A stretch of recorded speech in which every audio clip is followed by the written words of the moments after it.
shiver at the sound of that song? Well, I have an idea and a solution for you. With this workout, let's get those abs into your stomachs.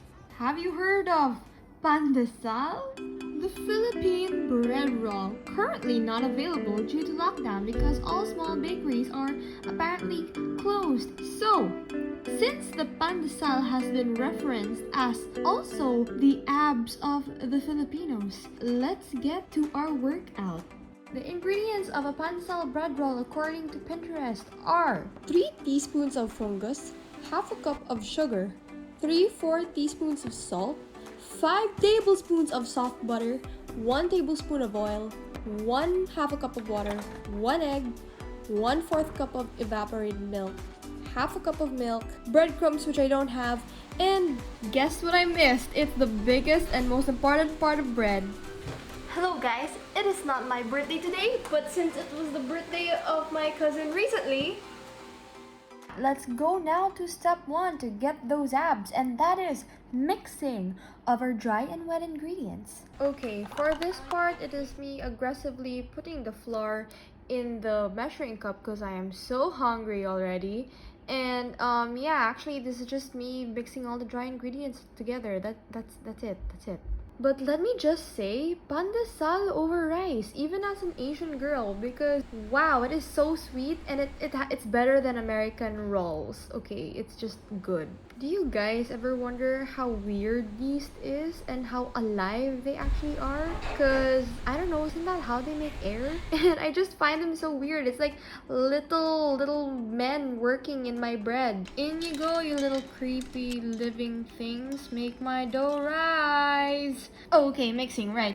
There's a tip my Lola gave me before. She used to own a bakery and she said that put a little space, like a well in the middle for it to catch the wet ingredients. I don't know what it does, but I mean, you know, you gotta do it.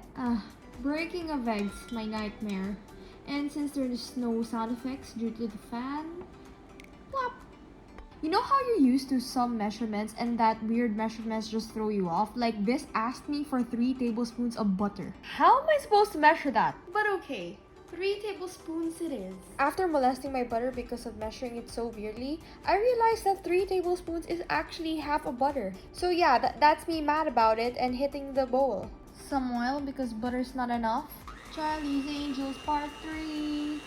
So this is the part I really messed up because I really did not mix everything properly. I don't know why, but my mixer is not mixing. Or maybe because I don't know how to mix it. Enjoy this video of me thinking this is what the mixture was supposed to look like, but obviously it's not. So this is literally me just pouring everything, all the wet ingredients together, and then popping them right into the microwave and then waiting a couple minutes just to warm the milk. If I fail in this part still, it's just gonna be plain sad. Because honestly, I'm gonna mess up in a little bit. Just you wait and see. This is the calm before the storm.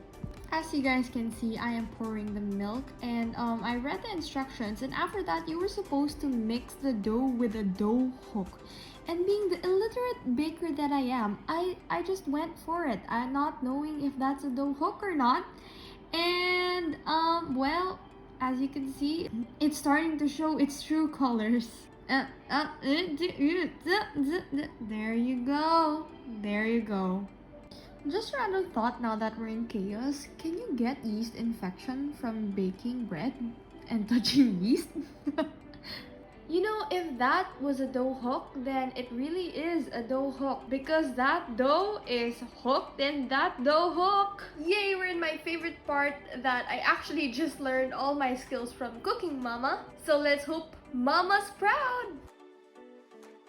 You know what? I just think that this is not what it's supposed to look like when you start kneading. But who cares? It's my favorite part of baking bread. Cooking mama, are you proud of me? Are you proud of me?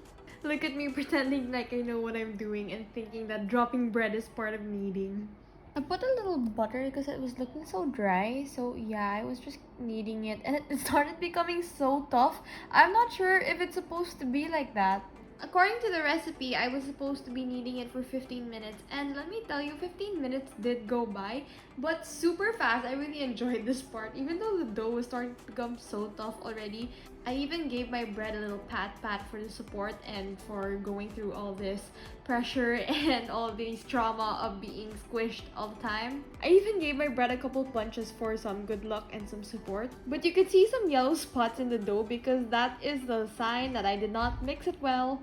You know, this actually started becoming a real workout because my arm was really tired after all that kneading. Anyways, now it's time to oil up the bowl and put the bread there and let it rest for a bit for the yeasting. Which means it's now time for our gassy little man to make our dough rise. And it takes me 1 hour, which is enough time for me to think about the empty baking aisle in the supermarket that made me unable to buy all-purpose flour and stick to bread flour instead, and which made me think about the hoarding trends from tissue paper to now all-purpose flour, and thinking maybe, just maybe, I'm one of the reasons why that food aisle is empty. So that's a summed up 1 hour reflection while I was waiting for my bread to rise. And look at the bread before the 1 hour started, and after 1 hour, it quadrupled, quadrupled, doubled, gadoobled in size. Step 4, kneading. But in reality, it's just me prepping the ever so fluffy bread dough for a plunge to let all of that air out. So technically, helping the bread pass gas. Hey, another fun part! Step 5, rolling the bread. So be a little salt bay or flour bay and spread that flour everywhere. After you lay down the fluffy fluffness in the bed of flour, I'm just gonna do what I see every Auntie Anne employee does and roll that bread. It looks like a chubby caterpillar right now. Give that little bread a sweet massage. So yeah, really just for this part, I'm just going to be cutting up the rolled up dough into smaller bits and pieces, which the recipe told me should be about the size of a 1/3 cup, and I did not know how to measure that, so I just got a 1/3 cup and kept putting the dough there. Doing this brought me back to the time when I was young and when my Lola would bake, she would leave the dough for us to knead, since that was my cousin Nai's favorite part of the baking process.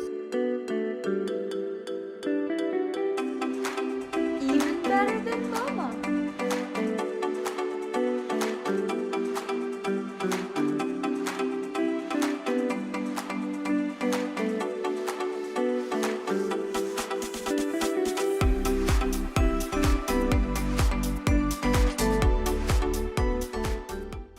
Finished dividing them, and honestly they look too big for their size. But anyways, it's time again for our extra large pandesals to get their yeasting time again so that it would be light and fluffy when we bake it. The recipe says it would make 24 pandesals, but right now I'm having about 12 pandesals. It's during these times I realize how much work they put into baking pandesal and how I should appreciate each bite, because apparently it's not easy to make pandesal. This took me the whole day. We're on to our almost last part, and that is actually baking the bread. So, baking the bread is actually really quick. You have to be sure you're monitoring your bread at all times. So pop those pale abs and make them tan and golden brown. These buns are tanner than my usual skin color, but let's just say my abs just went on a summer vacation without me. And there you got it! A 12-pack ab! The only stuff left to do is actually to just put them in your stomach and enjoy your very delicious abs.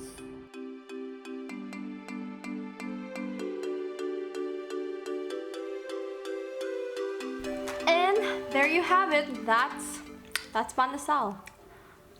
Don't forget to subscribe, like, and put that notification bell on. And thank you for watching this video. I'm gonna enjoy eating this before my family gets a bite of it.